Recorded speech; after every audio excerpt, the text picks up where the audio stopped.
Hello, welcome students. आज हम class 10th economics का चैप्टर 4th शुरू कर रहे हैं। Chapter number 4th। चैप्टर का नेम है ग्लोबलाइजेशन। चैप्टर का नेम है ग्लोबलाइजेशन। पार्ट फर्स्ट हम पढ़ रहे हैं 10th क्लास का। इकोनॉमिक्स का chapter 4th globalisation part first पढ़ रहे हैं। तो शुरू करते हैं। चैप्टर का नेम है ग्लोबलाइजेशन एंड इंडियन इकोनॉमी।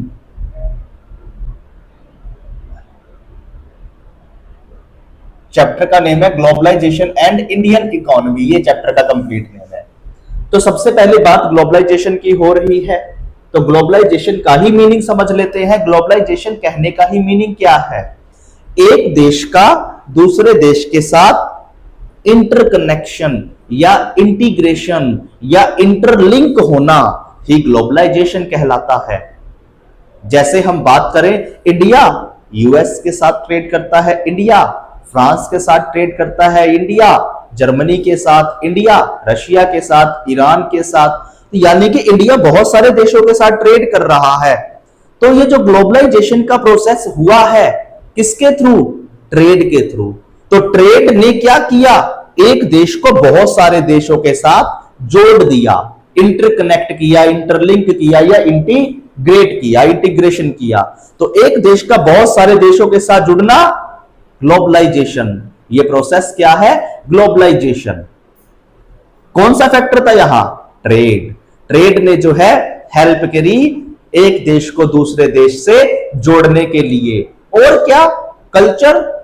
अब यूएसए वाले लोग इंडिया में आकर, इंडिया यानी हिंदुइज्म है, इसको अपना लेते हैं, खूब भजन कीर्तन करते हैं। तो एक देश का कल्चर किसी दूसरे देश के लोगों ने अपनाया, ये प्रोसेस भी क्या है? ग्लोबलाइजेशन। ये प्रोसेस भी ग्लोबलाइजेशन है। तो कल्चर ने यहां पर ग्लोबली कनेक्ट किया है, यानी वर्ल्ड कहें या जो है ग्लोबली कहें, दो देश जुड़ रहे हैं, यही प्रोसेस ग्लोबलाइजेशन है। फैक्टर अलग अलग हो सकते हैं, ट्रेड है, इसमें कल्चर है। कम्युनिकेशन करना, मेरा फ्रेंड कनाडा में रह रहा है, तो मैं यहां बैठा अपने फ्रेंड से कम्युनिकेट कर सकता हूं, बात कर सकता हूं। ये जो है किसके थ्रू पॉसिबल हो पाया है? Internet services. इंटरनेट सर्विसेज अब जो है व्हाट्सएप कॉल के थ्रू मैं बात कर पाऊंगा। तो ये प्रोसेस भी क्या है? ग्लोबलाइजेशन। यहां पर दो देश के व्यक्तियों को जोड़ने में किसने हेल्प करी? इंटरनेट ने हेल्प करी। तो ये क्या है? इंटीग्रेट करने का, जोड़ने का एक साधन हो गया। तो ये बात बताई गई है। ग्लोबलाइजेशन कहने का मतलब क्या है? दो देशों को, दो से ज्यादा देशों को आपस में जोड़ना, इंटरलिंक करना, इंटरकनेक्ट करना। अपनी बुक में जो ये बात बताई गई है, दो देशों को आपस में जोड़ने में जो सबसे मुख्य योगदान निभाती है, वो है मल्टीनेशनल कंपनी। मल्टीनेशनल नाम में क्या? मल्टीनेशनल, यानी कि बहुत सारे देशों में ये कंपनी काम करेगी। यूएसए की ब्रांड है निविया, अलग अलग देशों में काम कर रही है। यूएसए का सॉफ्टवेयर है, सर्च इंजन है गूगल, बहुत सारे देशों में काम कर रहा है। तो एक प्रकार से ये क्या है? मल्टीनेशनल कंपनी है, बहुत सारे देशों में काम कर रही है। ऐसे ही इंडिया की है टाटा, बहुत सारे देशों में काम कर रही है ना? तो यानी मल्टीनेशनल कंपनी ऐसी कंपनी जो बहुत सारे देशों में अपनी काम करे और बहुत सारे देशों में काम करेगी, ट्रेड करेगी, मैन्युफैक्चरिंग करेगी। तो उन देशों के साथ, उस पर्टिकुलर देश की कंपनी उन देशों के साथ जुड़ रही है। यही प्रोसेस है ग्लोबलाइजेशन। तो यहां पर ग्लोबलाइजेशन को इनेबल करने वाला या जो है जारी रखने वाला या प्रोसेस करने वाला जो फैक्टर हुआ, मल्टीनेशनल कंपनी। तो मल्टीनेशनल कंपनी भी ग्लोबली कनेक्ट करती है दो या दो से ज्यादा देशों को। ये बात हमने इस डेफिनेशन में पढ़ी। अगला जो क्वेश्चन है, which one of the following factors, which one of the following factors enabled globalisation. तो ग्लोबलाइजेशन को कनेक्ट या जो है ग्लोबली कनेक्ट करने वाले कौन कौन से फैक्टर है? बुक के अकॉर्डिंग जो अपने यहां पर 4 फैक्टर्स बताए गए हैं। आप इसमें ट्रेड भी अपने अकॉर्डिंग बता सकते हो, कल्चर बता सकते हो, कुछ भी। ठीक है, वही बात हम अभी इसमें अच्छे से पढ़ेंगे कि कौन कौन से फैक्टर्स ने ग्लोबलाइजेशन को इनेबल किया है या जो है जारी किया है ग्लोबली ग्लोबली कनेक्ट करने में हेल्प करी है। तो पहला फैक्टर है टेक्नोलॉजी। टेक्नोलॉजी, अब टेक्नोलॉजी के थ्रू भी जो है दो देश आपस में जुड़ते हैं।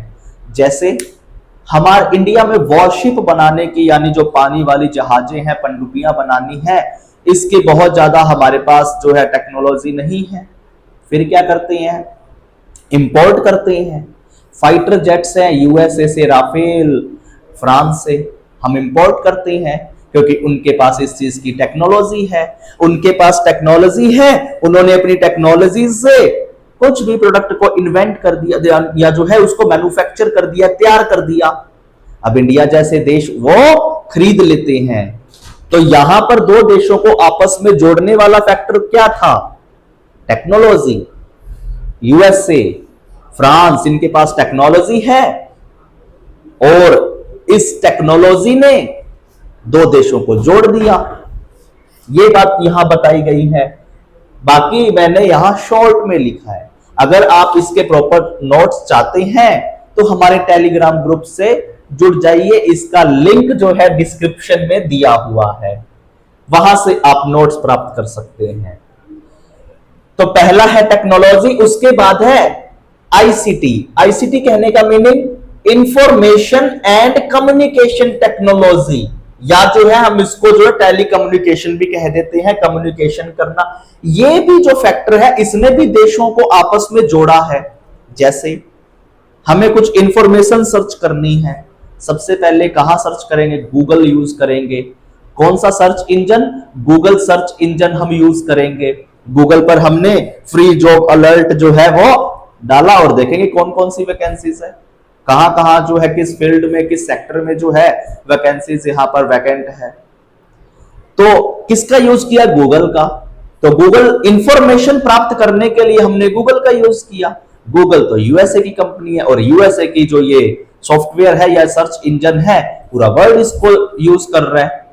तो इंफॉर्मेशन के थ्रू जो है हमने प्राप्त करने के लिए गूगल का यूज किया। तो ये भी जो है हम कनेक्ट हुए, ग्लोबली कनेक्ट हुए, क्योंकि हमने दूसरे कंट्री की जो है सॉफ्टवेयर को यूज किया है।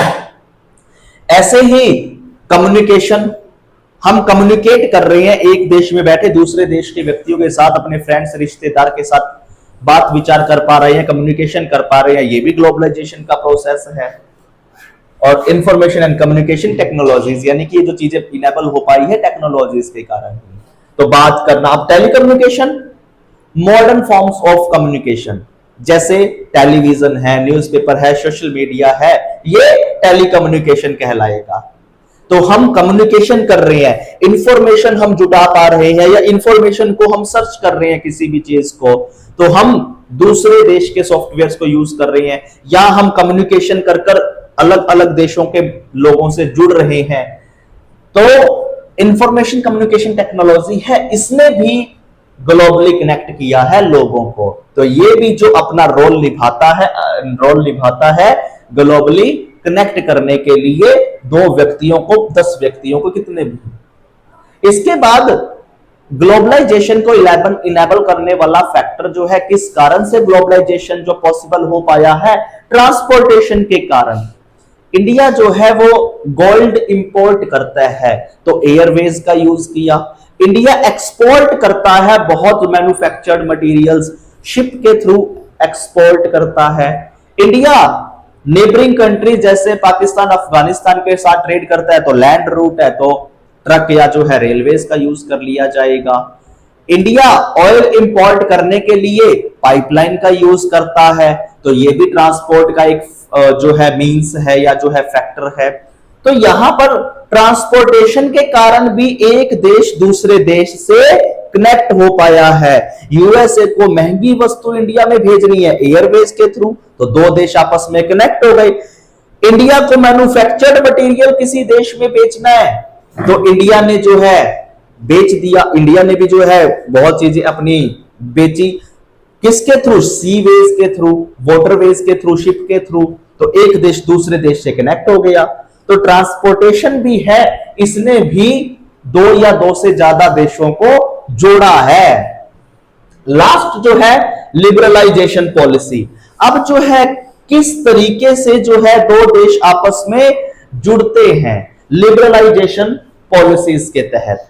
जैसे हम बात करें, इंडिया ने जो अपनी लिबरलाइजेशन पॉलिसी कब जो है वो शुरू करी थी 1991 में। अब होता क्या है, लिबरलाइजेशन कहने का मीनिंग इकोनॉमिक्स में, कोई विदेशी कंपनी है वो इंडिया में आना चाहती है प्रोडक्शन करने के लिए। कंपनी आई, इंडियन गवर्नमेंट कहेगी पैसा लाओ, हमारे यहां कंपनी लगाओगे, भर भर कर पैसा दो, हमारी जमीन यूज करोगे पैसा दो, हमें हमारी बिजली यूज करोगे पैसा दो, वाटर यूज करोगे पैसा दो। यानी कि कोई कंपनी एक देश में आ रही है और आते समय ही उसके साथ जो है लूटने की कोशिश कर ली जाए कि टैक्स दे, कंपनी रहेगी नहीं। वो कंपनी क्यों रहेगी फिर यहां पर? तो कंपनी को क्या चाहिए? Liberalisation policy.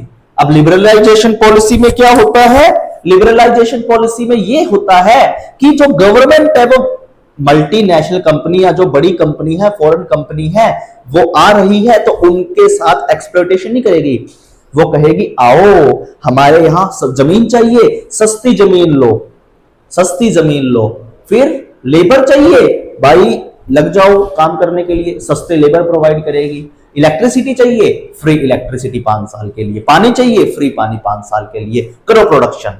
यानी कि गवर्नमेंट लिबरल हो जाएगी, गवर्नमेंट जो है स्ट्रिक्ट नहीं रहेगी, स्ट्रिक्टनेस नहीं बरतनी है, स्ट्रिक्टनेस नहीं बरतनी, सही तरीके से प्रेम भाव से लिबरल होकर, यानी कि आसानी तरीके से जो है उस कंपनी को अलाउ करना, आने देना, यही प्रोसेस जो है लिबरलाइजेशन कहलाता है।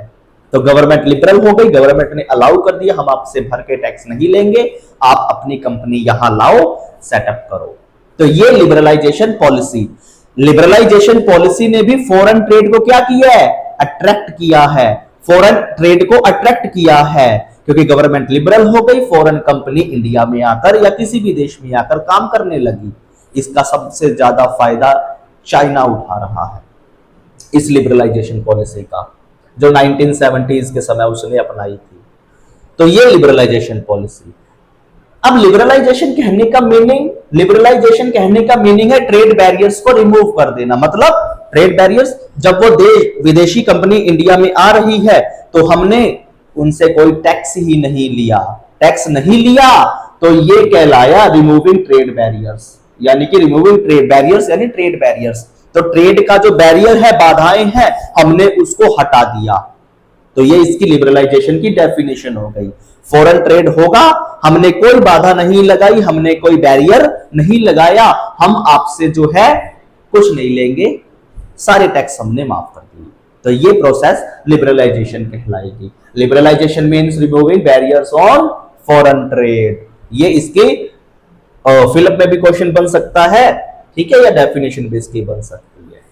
अब जब हम बात करें ट्रेड बैरियर्स क्या होता है, लिबरलाइजेशन में प्रोसेस में तो क्या है? बैरियर्स को रिमूव करना।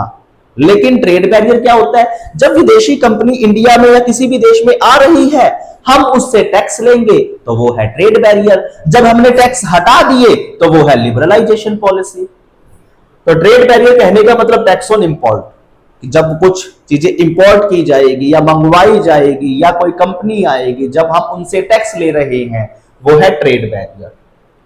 अब ऐसा टैक्स क्यों करती है गवर्नमेंट? ताकि अपनी लोकल मार्केट है उसको क्या किया जाए? प्रोटेक्ट किया जाए। लोकल मार्केट को सेव करने के लिए, प्रोटेक्ट करने के लिए जो सरकार ऐसा करती है। अगर हम सारी की सारी विदेशी कंपनियों को भारत में मंगा लें या किसी भी देश में अलाउ कर देंगे, फिर हमारे देश का तो सामान बिकेगा ही नहीं, स्वदेशी वस्तुएं बिकेगी ही नहीं, बड़ी कंपनियां मुनाफा कमाने लग जाएगी। तो ये बात यहां पर जो है बता रखी है कि कभी कभी ऐसा क्यों होता है, ट्रेड बैरियर्स जो है क्यों लगा दिए जाते हैं, विदेशी कंपनियों को क्यों नहीं आने दिया जाता, लोकल कंपनीज को बचाने के लिए, लोकल मार्केट को बचाने के लिए।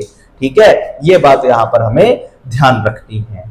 इसके बाद है प्रोसेस अक्रॉस कंट्रीज या role of multinational company in production across countries. Multinational company अलग अलग देशों में कैसे प्रोडक्शन करती है वो हम देखते हैं। मल्टीनेशनल कंपनी जो है वो मल्टीनेशनल कंपनी के कारण जो है ट्रेडिशन चेंज होता जा रहा है।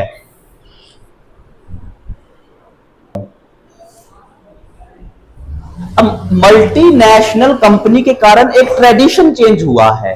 क्या ट्रेडिशन चेंज हुआ है कि पहले क्या होता था, इंडिया है, इंडिया खुद ही प्रोडक्शन करेगा, मैन्युफैक्चरिंग करेगा, खुद ही अपनी वस्तुओं को यूज कर लेगा, खुद ही अपनी वस्तुओं को यूज कर लेगा।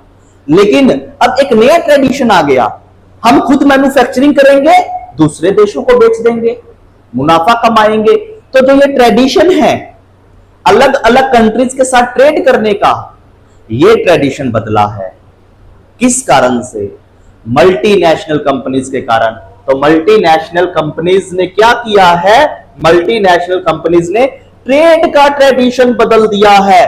पहले एक देश खुद के देश में ही उत्पादन करती थी, प्रोडक्शन करती थी, मैन्युफैक्चरिंग करती थी और वस्तुएं यूज कर लेती थी। अब हम खुद भी यूज करते हैं और बहुत बड़ा पार्ट एक्सपोर्ट कर देते हैं। जैसे इंडिया गेहूं एक्सपोर्ट करता है, इंडिया गेहूं एक्सपोर्ट करता है, और वैसे ही सेकंड पॉइंट में क्या बताया है, ये जो बड़ी बड़ी कंपनीज हैं, अब मल्टीनेशनल कंपनीज होती क्या है कि जो ये बड़ी बड़ी कंपनीज हैं, ये बड़ी बड़ी कंपनीज एक से ज्यादा देशों में काम कर रही है, यही है मल्टीनेशनल कंपनी। और कैसे जो मल्टीनेशनल कंपनी कार्य कर रही है? मल्टीनेशनल कंपनी अपनी फैक्ट्रीज वहां सेटअप करती है जहां उनको क्या मिलती है? सस्ते श्रमिक, चीप लेबर, प्लस और साथ में सस्ते उनको रिसोर्सेज मिल जाते हैं, ताकि सस्ती चीजें मिलेगी तभी तो वो प्रॉफिट कर पाएगी कंपनी। जैसे आईफोन का प्रोडक्शन कहां, मैन्युफैक्चरिंग कहां की जा रही है? चाइना में। चाइना सस्ती जमीन दे रखी है यूएस वालों को, उसके बाद सस्ते लेबर दे रखे हैं, खूब मैन्युफैक्चरिंग हो रही है आईफोन्स की। ऑनर्स जो है इनके बहुत सारे ऑनर्स हैं, सीईओ वर्तमान में जो है इनके टिम कुक है। तो इन्होंने खूब मुनाफा कमाया, खूब पैसा कमाया, खूब पैसा कमा रहे हैं फिलहाल ये। ऐसा क्यों कर रहे हैं? ऐसा इसलिए क्योंकि उन्होंने सस्ते एरिया में अपनी फैक्ट्री सेटअप कर रखी है। सस्ते एरिया में यानी चाइना में उन्होंने अपनी फैक्ट्री सेटअप कर रखी है। तो ये बात यहां पर बताई गई है।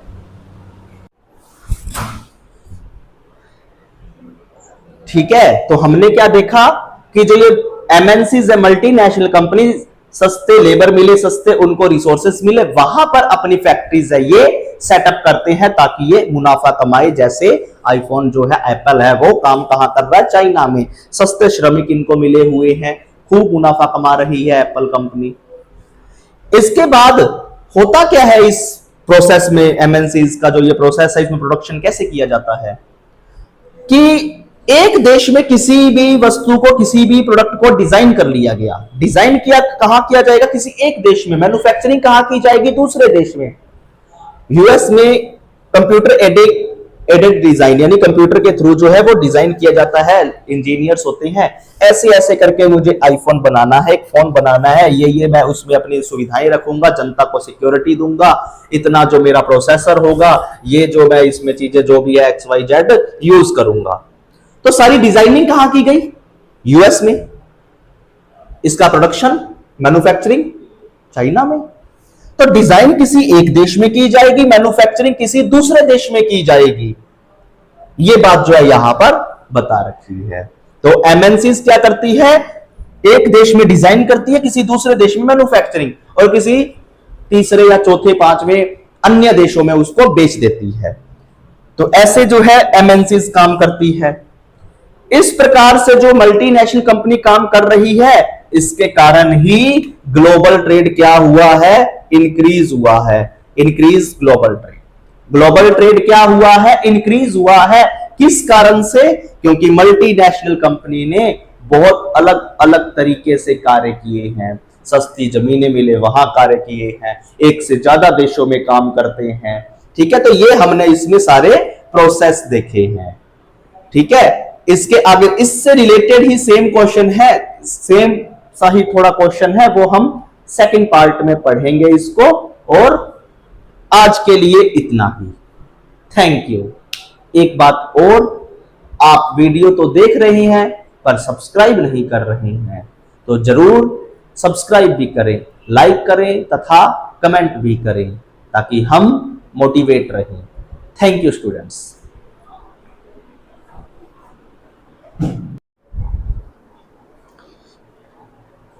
Hello, welcome students. आज हम क्लास 10th का इकोनॉमिक्स का chapter 4 globalisation and Indian economy, इसका पार्ट 2 पढ़ेंगे। पार्ट 2 शुरू कर रहे हैं। अब जो है ये क्वेश्चन है, कल हमने जो क्वेश्चन पढ़ा था प्रोडक्शन अक्रॉस कंट्रीज, अब है इंटरलिंकिंग प्रोडक्शन अक्रॉस कंट्रीज। लगभग सेम बात ही है कि एक देश दूसरे देश के साथ कैसे ट्रेड करके कनेक्ट हुआ पड़ा है और आगे क्या कुछ चीजें हैं वो देखते हैं। इसमें क्या बताया गया कि जो एक देश को दूसरे देश से इंटरलिंक करने वाला, इंटरकनेक्ट करने वाला जो कंपनी है वो है मल्टीनेशनल कंपनी, क्योंकि वो एक से ज्यादा देशों में काम कर रही है। एक से ज्यादा देशों में काम करने वाली कंपनी मल्टीनेशनल कंपनी।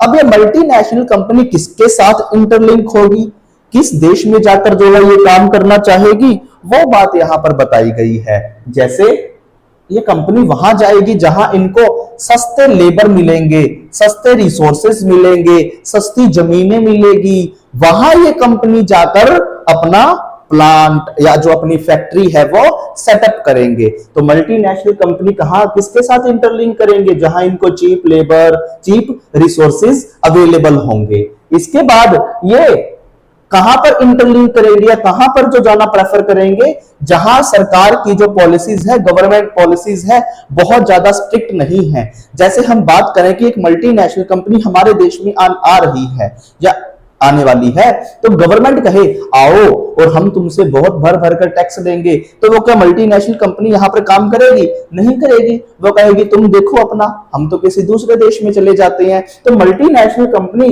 कहां जाना प्रेफर करती है, जहां उसको गवर्नमेंट की अच्छी पॉलिसीज मिले, उनको अलग इकोनॉमिक जोन मिले, जैसे SEZ special economic zone India में भी है। अलग अलग सिटीज में स्पेशल इकोनॉमिक जोन्स है जहां पर इंटरनेशनल कंपनीज या जो मल्टीनेशनल कंपनीज है इनको अलाउ किया जाता है प्रोडक्शन करने के लिए।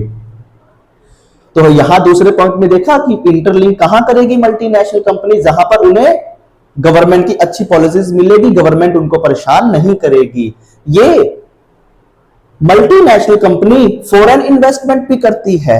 अब कोई विदेश से कंपनी यहां आ रही है, कुछ ना इन्वेस्ट तो करेगी, लैंड खरीदेगी, रिसोर्सेज खरीदेगी, यहां पर मशीनें खरीदेगी, तो इन्वेस्टमेंट तो उसे करना पड़ेगा। तो जो मल्टीनेशनल कंपनी जो इन्वेस्टमेंट करती है, उस इन्वेस्टमेंट को बोला जाता है फॉरेन इन्वेस्टमेंट। जैसे बिल्डिंग पर, लैंड पर, मशीन्स पर इन्होंने जो है मल्टीनेशनल कंपनी ने खर्चा किया, यानी इन्वेस्टमेंट किया। तो जब मल्टीनेशनल कंपनी के द्वारा इन्वेस्टमेंट की जाती है उसे कहते हैं फॉरेन इन्वेस्टमेंट।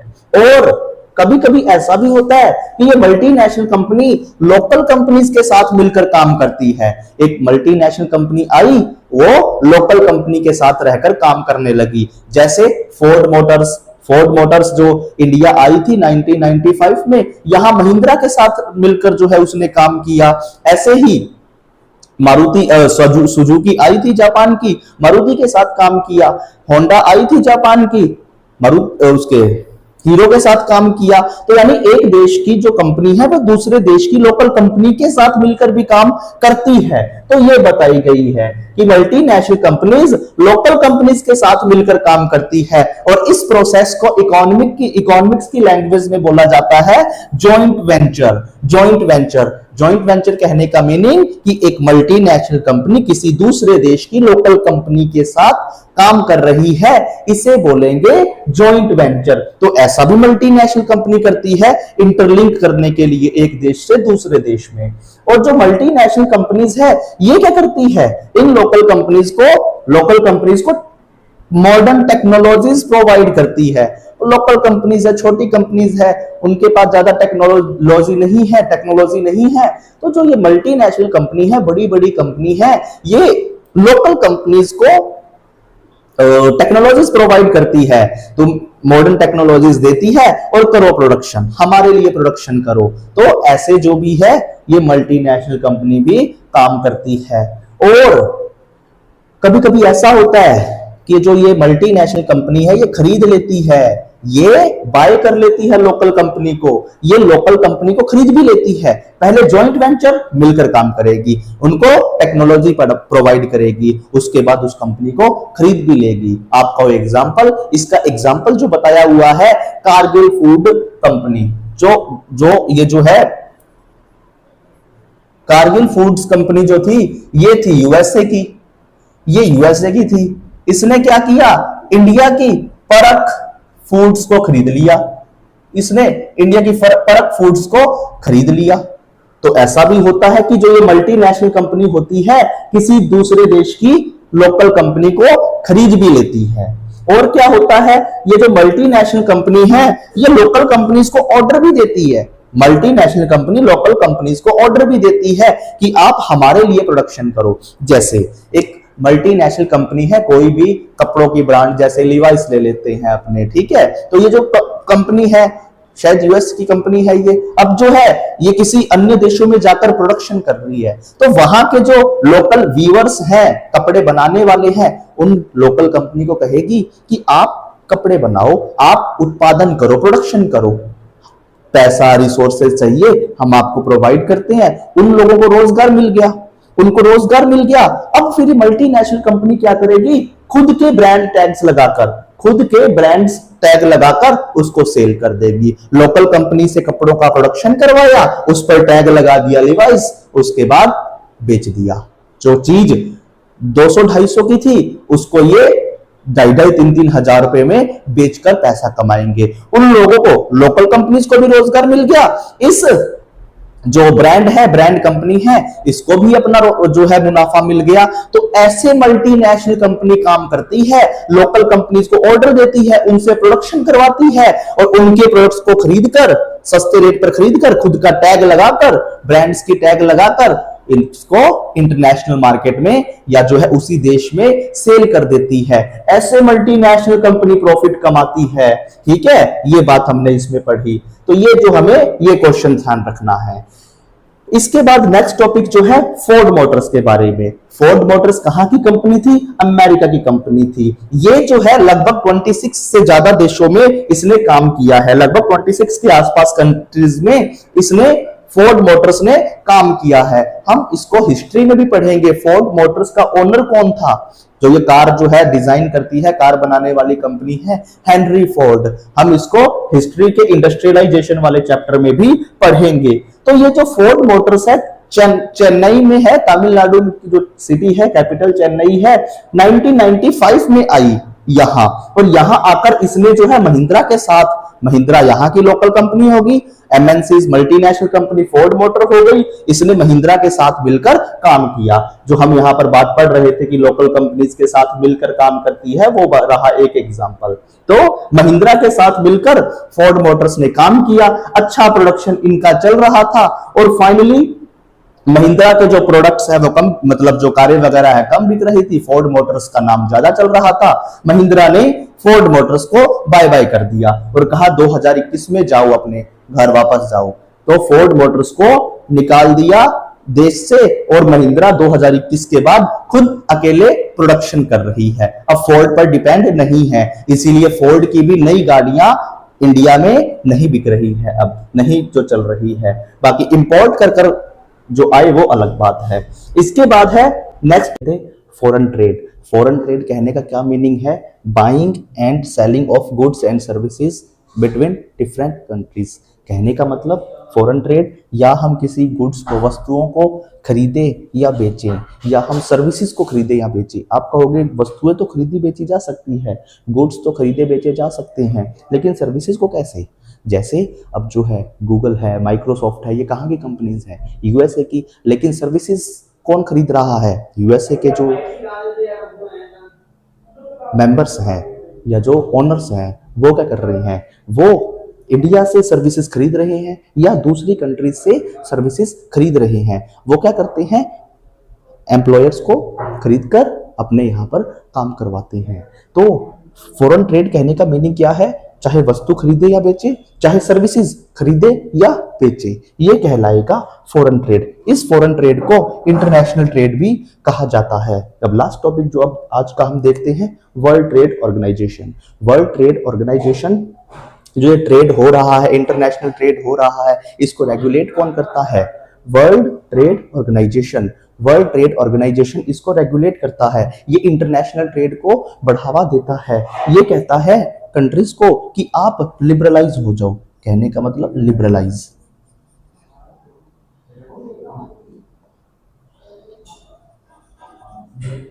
कंट्रीज को कहता है कि आप लिबरलाइज हो जाओ और विदेशी कंपनियों को अपने देश में आने दो, उनसे टैक्स वगैरह मत वसूलो, उनको जो है ट्रेड करने दो। ऐसे प्रमोट करता है वर्ल्ड ट्रेड ऑर्गेनाइजेशन। और ये वर्ल्ड ट्रेड ऑर्गेनाइजेशन रूल्स बनाता है ताकि एक कंट्री दूसरे कंट्री को एक्सप्लॉइट ना करे, ट्रेड के दौरान उनको परेशान ना करे। ऐसे रूल्स वगैरह जो है WTO बनाता है।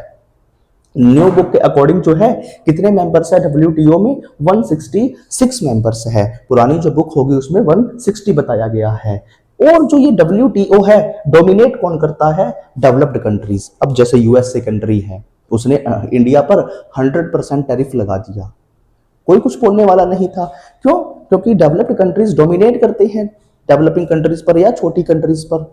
इस कारण इस WTO को कौन डोमिनेट कर रहा है? Developed countries. क्योंकि जब ये WTO बनाया गया था, इसका पुराना नाम था GATT, GATT, general agreement on tariff and trade. तो इसका जो फॉर्मेशन किया था वो डेवलप्ड कंट्रीज ने ही किया था।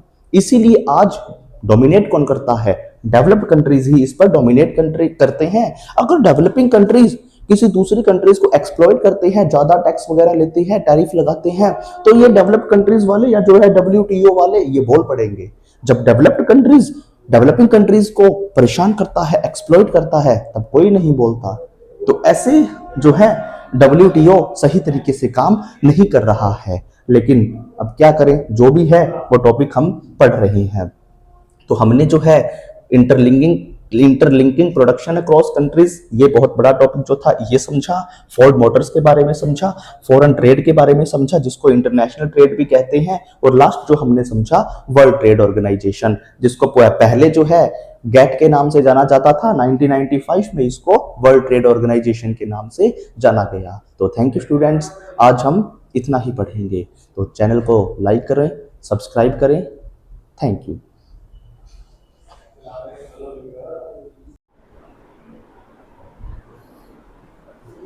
हेलो फ्रेंड्स, आज हम क्लास 10th का इकोनॉमिक्स का चैप्टर 4th का पार्ट 3rd करेंगे। चैप्टर का नेम है ग्लोबलाइजेशन एंड इंडियन इकोनॉमी। आज 3rd पार्ट में हम इस चैप्टर को कंप्लीट भी करेंगे। तो शुरू करते हैं। टॉपिक है impact of globalisation in India. इस ग्लोबलाइजेशन का इंपैक्ट इंडिया पर क्या क्या रहा, क्योंकि हम इस ग्लोबलाइजेशन को किसके पर्सपेक्टिव में देख रहे हैं? इंडियन इकोनॉमी के पर्सपेक्टिव में देख रहे हैं। पॉजिटिव इंपैक्ट भी है और नेगेटिव इंपैक्ट भी है। इस ग्लोबलाइजेशन के इंडिया पर कुछ पॉजिटिव इंपैक्ट भी रहे हैं, कुछ नेगेटिव इंपैक्ट भी रहे हैं। पहले पॉजिटिव इंपैक्ट को देखते हैं। इसमें यह बताया गया है कि इंडिया जो है पूरे वर्ल्ड से कनेक्ट हुआ है। इंडिया जो है पूरे वर्ल्ड से कनेक्ट हुआ है। किसके थ्रू? ट्रेड के थ्रू, टेक्नोलॉजी के थ्रू। अब विदेशी कंपनियां अपने प्रोडक्ट्स को मैन्युफैक्चर करके इंडिया में सेल कर देती है। इंडिया ट्रेड करता है अलग अलग देशों के साथ। तो ट्रेड के जरिए, टेक्नोलॉजी के जरिए जो है इंडिया बहुत सारे देशों से कनेक्ट हुआ है। ये जो है प्रोसेस ग्लोबलाइजेशन है, जिसका फायदा हुआ है इंडिया को। और क्या फायदा हुआ है? जो वो विदेशी कंपनियां इंडिया में आकर काम कर रही है, तो यहां पर कंज्यूमर्स के सामने बहुत सारे ऑप्शंस हो गए हैं, बहुत सारे चॉइसेस हो गई कि वो सेम प्रोडक्ट अलग अलग ब्रांड्स की खरीद सकते हैं। एग्जांपल जैसे कोल्ड ड्रिंक में ही कितनी ब्रांड्स हैं, इंडियंस भी है, USA की भी है। ऐसे ही टूथपेस्ट, क्लॉथ्स, शूज, बहुत सारी ऐसी प्रोडक्ट्स हैं जिसमें हमारे लिए यानी कंज्यूमर्स के लिए बहुत सारे चॉइसेस हो गए हैं कि किसी भी प्रोडक्ट को खरीदो। ऐसे ही साबुन है, जो है हेयर ऑयल है, बहुत सारे प्रोडक्ट हैं, जो है सेम प्रोडक्ट की बहुत सारी ब्रांड्स हैं। तो कंज्यूमर्स के सामने बहुत सारे चॉइसेस जो है या कहीं हम ऑप्शंस उपलब्ध हैं। तो ये फायदा हुआ है ग्लोबलाइजेशन का इंडिया को। ग्लोबलाइजेशन ने जॉब्स भी क्रिएट किए हैं। कैसे? जब वो विदेशी कंपनी इंडिया में आ गई है, विदेशी कंपनी इंडिया में काम कर रही है, तो यहां के लोगों को जॉब्स मिलेंगे, यहां के जो लेबर हैं, वर्कर्स हैं, उनको काम मिलेगा। ये फायदा हुआ है। अगला क्या हुआ है कि इस मल्टीनेशनल कंपनी ने बहुत इन्वेस्ट किया है इंडिया में। इंडिया में मल्टीनेशनल कंपनी बहुत इन्वेस्ट कर रही है क्योंकि यहां गवर्नमेंट की अच्छी पॉलिसीज है, जिसको हम अभी यहां पर देखेंगे भी। ठीक है, गवर्नमेंट ने टैक्सेस वगैरह फ्री कर दिए हैं 5 साल के लिए। इस कारण से वो विदेशी कंपनियां इंडिया में आकर काम करती है। इसके बाद विदेशी कंपनियां इंडिया में आकर काम कर रही है, साथ ही साथ इंडियंस को भी फायदा हुआ है। इससे इंडियन कंपनीज को अपॉर्चुनिटीज मिली है, फायदा हुआ है। जैसे टाटा यूएसए में, बहुत सारी यूरोपियन कंट्रीज में जो है काम कर रहा है। ऐसे ही इलेक्ट्रिक प्रोडक्ट्स बनाने वाली इन्फोसिस, मेडिसिन बनाने वाली रनबैक्सी, ठीक है, और एशियन पेंट्स, तो ऐसी बहुत सारी इंडियन ब्रांड्स हैं जो विदेशों में काम कर रही है। उन कंपनीज को, इन इंडियन कंपनीज को विदेशों में काम करने का मौका भी मिला है। तो ये फायदा हुआ है ग्लोबलाइजेशन का। दूसरी कंपनी भी इंडिया में काम कर रही है, इंडिया की कंपनी भी बहुत सारे देशों में काम कर रही है। साथ ही साथ हमारे यहाँ जो इंजीनियर्स हैं, इन इंजीनियर्स को भी बेनिफिट हुआ है, इन इंजीनियर्स को भी बेनिफिट हुआ है। अब जैसे अमेज़न है, अब जो है गूगल है, माइक्रोसॉफ्ट है, ना जाने कितने इंडियंस इस सॉफ्टवेयर टेक्नोलॉजीज में जो है काम कर रहे हैं। तो यहां जो इंडियन इंजीनियर्स हैं, अच्छे स्किल्ड हैं, जो उनको काम मिला है, बहुत जो है इनको बेनिफिट मिला है मल्टीनेशनल कंपनीज में काम करने का। तो ये बेनिफिट्स हुए हैं इंडिया को या इंडियंस को। इसके बाद हम इसके कुछ नेगेटिव इंपैक्ट देखते हैं। ग्लोबलाइजेशन के इंडिया पर नेगेटिव इंपैक्ट क्या हुए हैं कि जब वो विदेशी कंपनी इंडिया में आ रही है तो क्या पोल्यूशन नहीं करेगी? वो बिल्कुल पोल्यूशन करेगी। अभी हाल ही में जो है इटली की कंपनी जो है नैटिनी करके जो कंपनी है, वो मैटिनी करके जो कंपनी है, वो इंडिया में आई है, जो इटली में कैंसर प्रोड्यूस कर रही थी। वो वैसे तो केमिकल प्रोडक्शन करने वाली कंपनी थी, जिसके वेस्टेज के कारण जो कैंसर जैसी बीमारी फैल रही थी, अब इंडिया में आ गई है। तो इंडिया में भी तो वाटर पोल्यूशन, एयर पोल्यूशन करेगी। ऐसे बहुत सारी कंपनीज है जो पोल्यूशन करती है। तो ये इसके नेगेटिव इंपैक्ट है, नुकसान है, पोल्यूशन हुआ है। इन्होंने जॉब्स तो क्रिएट किए हैं, जॉब्स दिए हैं, लेकिन जॉब सिक्योरिटी नहीं है। जब चाहे वो वर्कर्स को हायर कर सकते हैं, जब चाहे धक्के मारकर वर्कर्स को निकाल सकते हैं। तो जॉब सिक्योरिटी नहीं है। वर्कर्स को बहुत ही कम वेजेस प्रोवाइड किए जाते हैं, बहुत ही कम वेजेस प्रोवाइड किए जाते हैं वर्कर्स को। ये इसका नुकसान है। और क्या नुकसान है? जब बड़ी बड़ी कंपनियां इंडिया में आकर काम करने लगती है तो यहां की छोटी फैक्ट्रियों को नुकसान हो जाता है। यहां पर छोटी फैक्ट्रियों को नुकसान हो जाता है। छोटी फैक्ट्रियों का प्रोडक्ट है वो नहीं बिक पाता है। और जो बड़ी बड़ी कंपनीज हैं, महंगी वस्तुएं बेच रही हैं, वो लगता है ये असली है, जेन्युइन है। ऐसे क्लॉथ्स में ही देख लेते हैं, शूज वगैरह जो है इसमें ही हम देख लेते हैं। जो ब्रांडेड है चीज वो हमें अच्छी लगती है, लोकल कंपनीज के जो प्रोडक्ट्स हैं वो अच्छे नहीं लगते हैं, जिस कारण से लोकल कंपनीज को नुकसान हुआ है। तो ये इधर नुकसान इंडिया को जो है क्या हुआ है ग्लोबलाइजेशन से, इस तरफ ग्लोबलाइजेशन के क्या फायदे हैं। इसके प्रॉपर नोट्स जो है वो टेलीग्राम से आप प्राप्त कर सकते हैं। इसके बाद हमने क्या देखा, अगला जो क्वेश्चन है, steps taken by Indian government to attract foreign trade. अब फॉरेन ट्रेड को अट्रैक्ट करने के लिए फॉरेन ट्रेड को अट्रैक्ट करने के लिए इंडियन गवर्नमेंट ने क्या क्या स्टेप्स उठाए हैं, क्या क्या कदम उठाए हैं। सबसे पहले इंडिया ने स्पेशल इकोनॉमिक जोन डिजाइन कर दिया।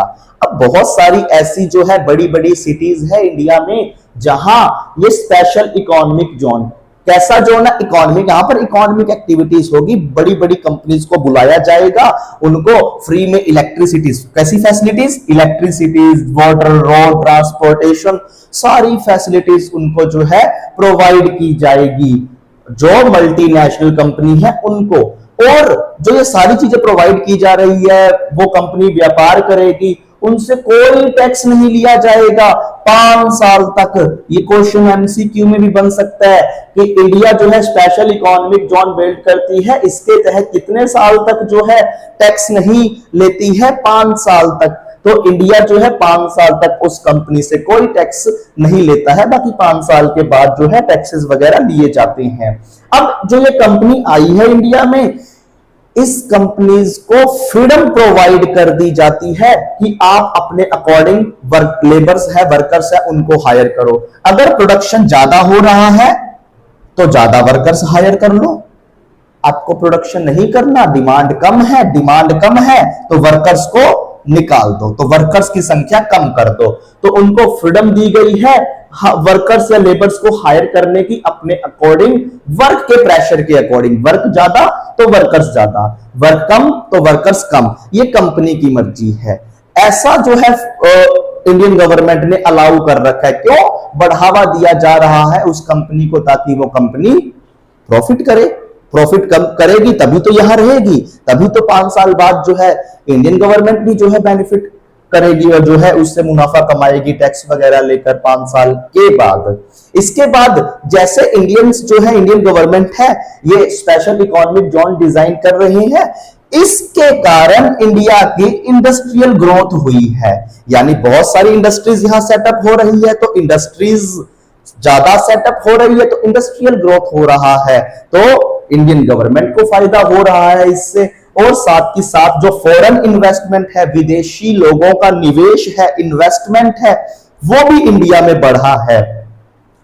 इंडस्ट्रीज ज्यादा सेटअप होगी, ज्यादा विदेशी लोग इंडिया में इन्वेस्ट करेंगे, तो सरकार को इससे फायदा ही होगा।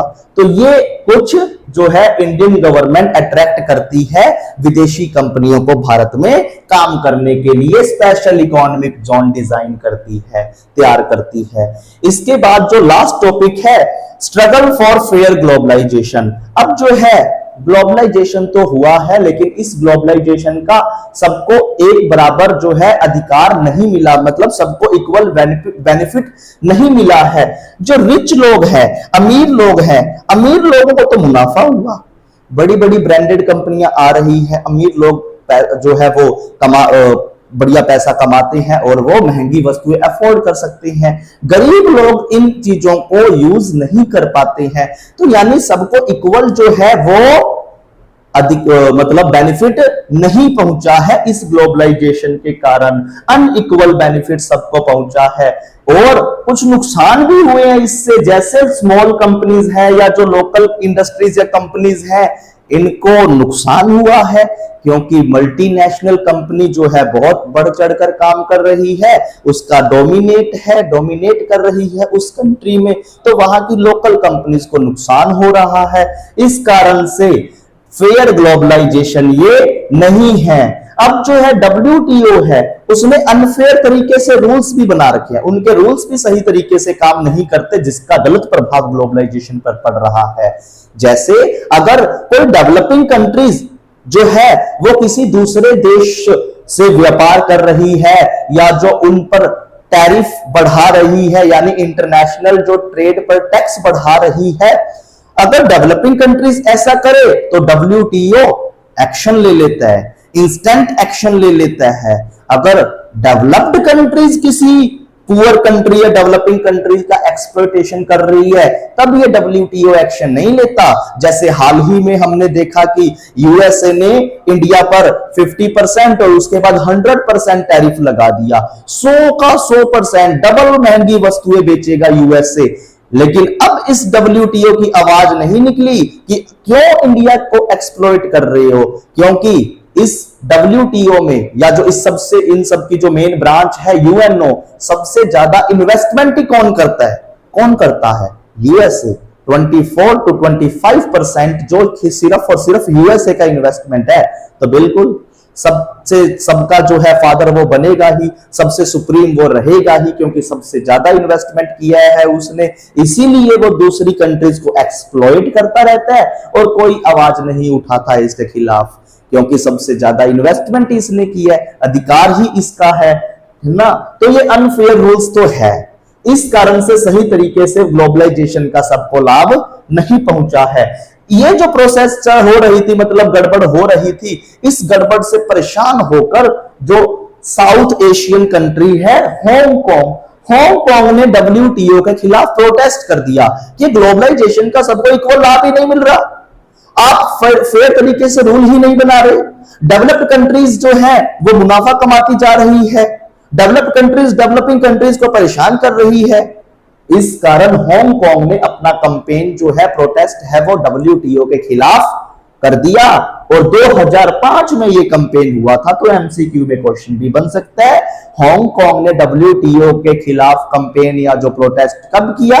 2005 में किया। तो हमने जो है अपने थर्ड पार्ट को कंप्लीट कर लिया है और साथ ही साथ हमने अपने चैप्टर को भी कंप्लीट कर लिया है। यदि आप इसके नोट्स चाहते हैं तो हमारे टेलीग्राम चैनल से जरूर जुड़े, लिंक उसका डिस्क्रिप्शन में दिया गया है, आप जुड़ सकते हैं और अपनी तैयारी को आगे बढ़ा सकते हैं। यदि आपको हमारा प्रयास, हमारा चैनल अच्छा लग रहा हो तो चैनल को जरूर सब्सक्राइब करें, अपने फ्रेंड्स के साथ वीडियो को जरूर शेयर करें। Thank you.